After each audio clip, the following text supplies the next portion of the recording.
Alright, so Bardock was revealed yesterday, and today's video is going to be centered around Bardock, my thoughts on Bardock, and also kind of talking about whether or not I think Bardock will wind up being, it's always a joke, but I'll talk about him in terms of whether or not he's going to be one of the best characters in Dokkan.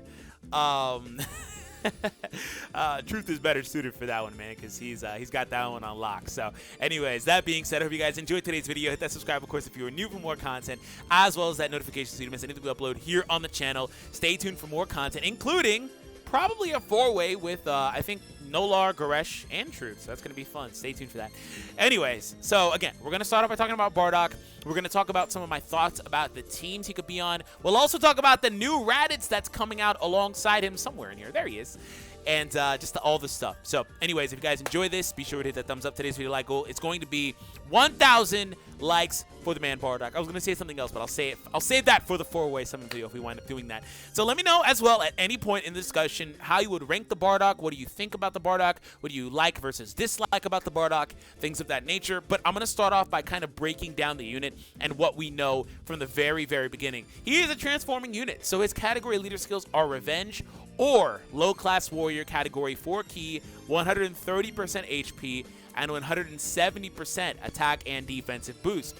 So the 4 key is going to be huge for him. Revenge, we don't know exactly who's in there. I'm hoping that they don't take liberties with this. Sometimes it's like, oh, this character is not in that category. Why are they not there? They should be, but they're not there. We think they should be, but they don't wind up being. There are some really cool characters that couldn't be in this category. A character like Transforming Gohan could be there because of the way that things worked out for him in his transformation. I mean, that could be maybe a little loose, but Transforming Goku for sure should be there because Krillin is, you know, killed basically.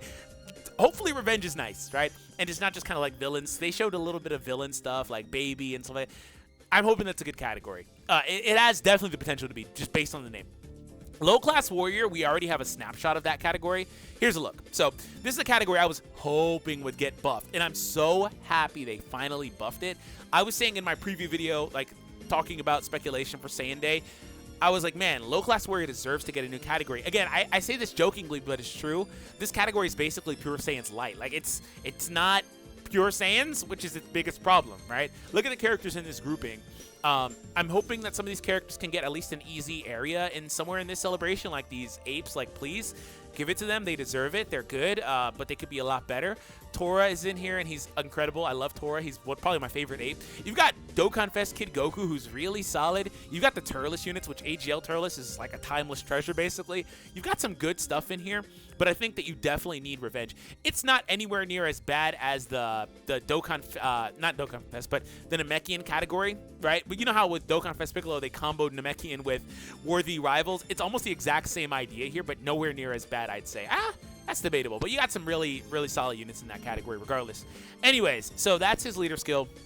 Let me know how you guys feel about it. So passive is 120% attack and defense, plus an additional attack plus 10% per low-class warrior category ally on your team, up to 50%. He does want to have low-class warriors on his team, which should be decently easy to do, considering we're also getting all these free units. Just like the Ginyu Force, they're going to have individual stages to farm them and their orbs. Bardock team characters, they are all going to just drop right in here. The LR that's free that's coming out should also be in that category as a result. Again, remember the Ginyu Force stuff. This is just like the LR Ginyu Force. This will probably wind up being the new version of that. Well, it is going to be the new version, but in terms of like playability, probably being a better team because it's more modern, etc. So same type of, you know, all these units basically getting put there. Raddatz too, that I showed here. All these characters should be in that category. So that's just kind of how that all works out. So you definitely want to have those units on the team, though, up to 50%. He should supply it for himself, though, so you only need a handful, basically, period. Attacks effective against all types when there's a Wicked Bloodline category enemy. Just for the record, please give us a Fighting Legends Frieza event. Just do it, because there's too many characters that are starting to pop up where they want to be versus, like, Wicked Bloodline. Just please do it. Fighting Legends Frieza. Do it. Okay, so there's that. So he actually has the active skill to transform, I believe, starting from the 4th turn, or automatically if you're versus a Wicked Bloodline unit. I'm going to go ahead and double check that, cross-reference that with Goresh while we're talking here, but I'm pretty sure that's the condition for the active skill, which is incredible. That's not bad. 4 turns. 4 turns might be slow-ish for SBR depending on your team comp, but yeah, it's 4 turns or instant if there's a Wicked Bloodline enemy. Yeah, 4 turns may be slow at SBR depending on your team comp, but for the most part, you should at least see it for the most part in pretty much everything. And I'm not going to complain about that. That's really good. It's not like it's 6 turns and a freaking above 80% HP. Anyways, so that's kind of how this works out. So in terms of another thing here is he also stacks defense on super attack. His defense raises with every super he does. Keep that in mind. That obviously does sustain through his transformation. That's part of the reason why the defensive boost is not as profound for the transformation. 180% attack boost plus 100% defense. Also attacks effective against all types when attacking an extreme class enemy. So versus any extreme class enemy, he gets type effectiveness. So that's part of the reason why some people were looking at his stats and stuff and saying they were kind of low, but the effectiveness here is kind of the trade-off. He mainly wants to be versus a villain, pretty much. Whether it's Frieza's, I want to say Frieza's family. I want to say lineage too. Oh my God. Wicked Bloodline. I guess Wicked Bloodline is probably my least favorite of those 3 terms. Anyways, whether it's versus that or not, he wants to be versus an extreme class enemy because he's getting that profound boost, and you have to factor in the fact he's going to be effective against all types. That's nuts, man. And then on top of that, he has even more. He has Ki +3, incredible self-sufficiency, chance of performing a critical hit and evading super attacks, including super attack plus 18%. So he has an 18% dodge rate, and he also can dodge super attacks, and he also has plus 18% crit chance built into the unit. That's equivalent to what is that? That's equivalent to a level, I guess you can't really hit these levels in particular, but it's 2 per. Basically, the free level 5 on units, he's an AGL type, so he's, by the way, this is another unit. He's AGL, he gets free level 5 additional, and then he also gets dodge and crit built in. We're starting to see a lot more units that kind of do all the stuff, setting aside stuff like the equipment and also getting dupes in these units, by the way. But that's very low level, but still, that's really good. I'd take it. I'll take it any day of the week. For 5 turns from the start of the turn. So that is also not something to panic about, because the way he works is, if you're versus an event like Fighting Legend Goku, for example, you basically just don't transform until you're within 5 turns of winning the event. You just stack defense with every super you do pre-transformation. That sustains. You hold on to that post-transformation. He gets type effectiveness versus some events. Not going to be against versus Goku specifically, but he does pick up all those other things for 5 turns, and he's good to go, man. Crit chance, dodge, reduce damage, which reducing damage by 18% is not very much, but comboing with the defensive boost he gets at the start of the turn and the stacks he should have accumulated pre-transformation, he's going to take no damage from basically anybody, and that's how he works. It's very similar. That defensive aspect is very similar to the transforming Goku, the one that goes through all the different phases where he gets mitigation, but he actually doesn't have any natural defense built in. But throughout the forms, he does stack defense, right? It's that guy's an extremely bad comparison for the rest of what he does, but the defense is kind of comparable in terms of just the passive and the way it's built. So, anyways, looking at the rest of this here, launches an additional attack that has a high chance of becoming a super attack, and all attacks become crits when there's a Wicked Bloodline enemy. So he has a built-in additional attack that has a high chance of becoming a super. That means with the potential system, he can do up to 3 attacks in a turn, while still having the added benefit of having a high crit chance versus units that are not Wicked Bloodline. And if he's versus a Wicked Bloodline, he can do up to 3 super attack crits in a turn. And if you're versus an extreme class enemy, even if you don't get the crit, you're still going to get the effectiveness, type effectiveness versus them. The modifier on that is 1.5 times damage versus 1.9 times damage for critical hits, which is why you still want crits if you can get them. But you see what I'm talking about? This guy is just nuts. His kit is perfectly optimized. He does basically everything he needs to do, and he has an active skill. It's not like he's a forced transformation, so you can actually really utilize the pre-transformation as much as you want. One thing that's kind of a shaft is apparently he's not, and let's actually take a look at what he has here. These are the links here. Pre-transformation, he has Saiyan Warrior Race, Saiyan Lineage, Saiyan Pride, Family Ties, Experienced Fighters, and Prepare for Battle alongside Fierce Battle.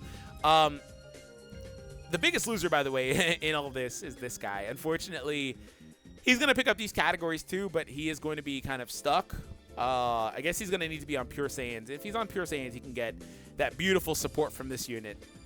60% is going to be pretty nice, to be honest. Anyways, those links are pretty general among other Bardock cards, I'd say. There's not a lot of Bardock options in the game, but those links seem very, very common. Saiyan Warrior Race, Saiyan Lineage, Team Bardock, Saiyan Pride, Prepare for Battle, Shattering the Limit, Family Ties. It's all general stuff. Family Ties is a 2-key link. Okay. But this guy, by the way, is not in Team Bardock. The AGL Bardock, again, is not in Team Bardock. You can see his categories down below. He is not a part of Team Bardock. So that also is a hindrance because he would have had a 60% support. He still gets a nice 30%, but 60% would have been I don't even have words for 60%. That's why they probably didn't give it to him. Also, he's Super Saiyan. It's a little different. He has no team anymore. Transformed Saiyan Warrior race and experienced fighters become Super Saiyan and First Awaken. Ooh, he picks up First Awaken? Oh, that's pretty clean. I like that a lot. Let's go to First Awaken. Let's take a look at that link. Where's the Bardock? Here, this guy should have it, right? Yeah, First Awaken, right? Yep. First Awaken. Okay, so SS3 Bardock, who's not going to be, admittedly, no, hold on. SS3 Bardock is actually not a bad choice because the categories, he has those Time Traveler categories. Yeah, he has Resurrected Warriors, Time Travelers, and Transformation Boost, and Explosion of Anger on top of normal stuff he should already have, like Revenge, Low-Class Warriors. He has this dude has a lot of good categories. Holy crap. Revenge, Low-Class, Super Saiyan, Goku's Family, Resurrected Warriors, Time Travelers, Pure Saiyans, Transformation Boost. Dog, he has got such a good link set, or a category set. Oh my god. Links are not bad either, obviously. He's gonna be so nuts, man. So I've kind of spent this video talking about him. I think, just for the record, to answer my own question in the beginning, is he the best character among Dokkan Fest units that's not an LR? Because I have to disqualify the LRs because they're on their own tier. Their capacity is just higher than these average units. I think he's definitely I think it's too early for the record, though, to say whether or not he's the best. I think he has some really stiff competition, especially when you throw in easy A's like Vegito Blue or like Janemba.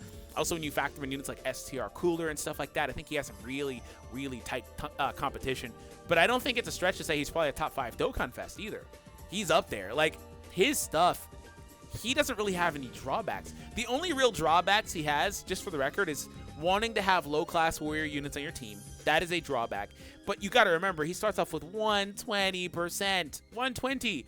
In a double lead scenario, he's giving himself 20% anyway, because it doesn't say excluding him, so him and the friend anyway is almost half of this anyway. So, right, like, you don't really need to run many low-class warriors on your team, if many at all, right? And this is an additional attack increase on top of 120. He stacks defense indefinitely on super, right?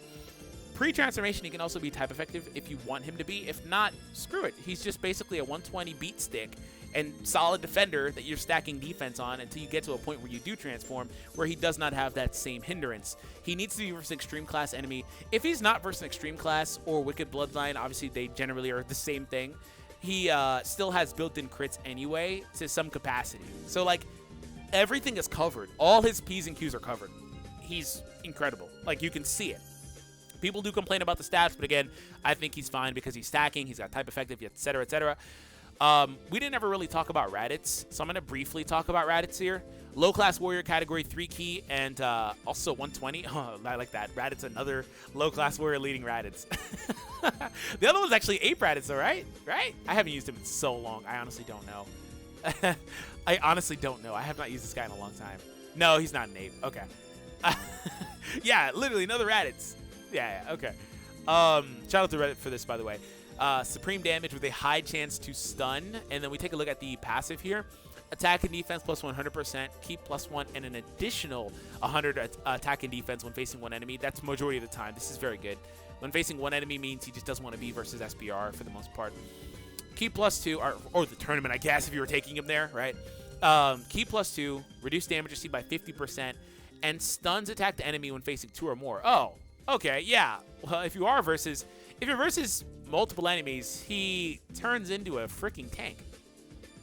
He doesn't get the 100%, but he still has a start of the turn 100% anyway to defense. He picks up 50% mitigation. That's really good. That's really good. I'll take that. Anyways, additional 50% attack and high chance to crit when there's an enemy in the Sun family or Namekian category. Okay, when you're versus Goku's family or Namekian, he gets the additional attack increase and the crit chance. That's kind of whatever. But Raddatz is really good. He's really good. So I'm excited about that. I don't know if Raddatz kind of takes a spot on... It depends on how good the Revenge team is. But he's definitely taking a spot on the full low-class warrior team, at least. It just depends on how good Revenge is in general. Because I can tell you right now, like, this team it doesn't want to only be this category, obviously. That's not a hot take, right? There's some good units in here, some really good supports, the AGL ones in there. Some of the apes are solid. Kid Goku, obviously, is probably, other than the LR, basically the best card in here aside from Turles. So yeah, let me know how you guys feel about it. Thank you all for tuning in. If you guys enjoyed, hit that subscribe, of course, if you're new for more content, as well as that notification so you don't miss anything we upload here on the channel. Have an awesome day, and I'll catch all of you guys in the next one.